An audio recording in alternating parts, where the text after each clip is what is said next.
Some people call them the punk rock Romeo and Juliet, and other people call them the tragic and doomed John and Yoko. We just know them as Sid and Nancy. What a story, right? Let's get into it. By all accounts, Nancy Spungen was a handful. By the time she was 17 years old, she had already hit the road, basically being a professional groupie, following bands around, spiraling down into drug use, and sometimes stripping and escorting to support her ongoing habit.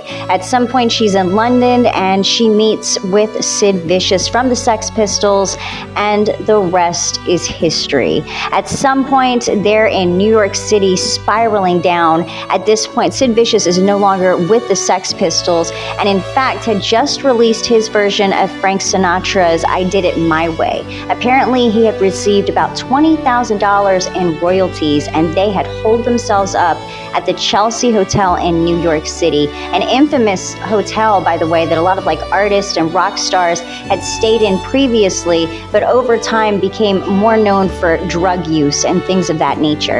October 12, 1978, Sid Vicious calls the front desk of the Chelsea Hotel.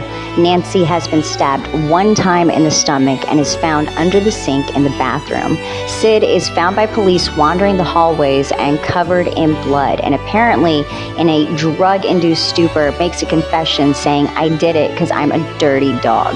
He's taken to the police station and he is named as the one and only suspect. The $20,000 completely missing from the room.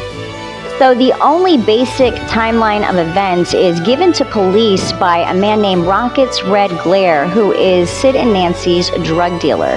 He tells police that he stopped by their hotel room at 2:30 in the morning to give them sleeping pills as they are both trying to wean off heroin. He sees them at 2:30 in the morning and says Sid is knocked out in the bed. The only other witness are Sid and Nancy's neighbors, who say at 7:30 in the morning they hear moaning coming from the room next door. Sid famously gives an interview where he says he is absolutely miserable living. He is on bond when he actually gets in trouble for beating a guy up in a bar and seemingly just downward spirals, and dies not too long of a heroin overdose. A couple interesting notes on the actual crime, though. Police said there were 6 different sets of fingerprints in the room. Also, witnesses who saw the couple leading up to the days of the murder said there were piles of cash throughout the room.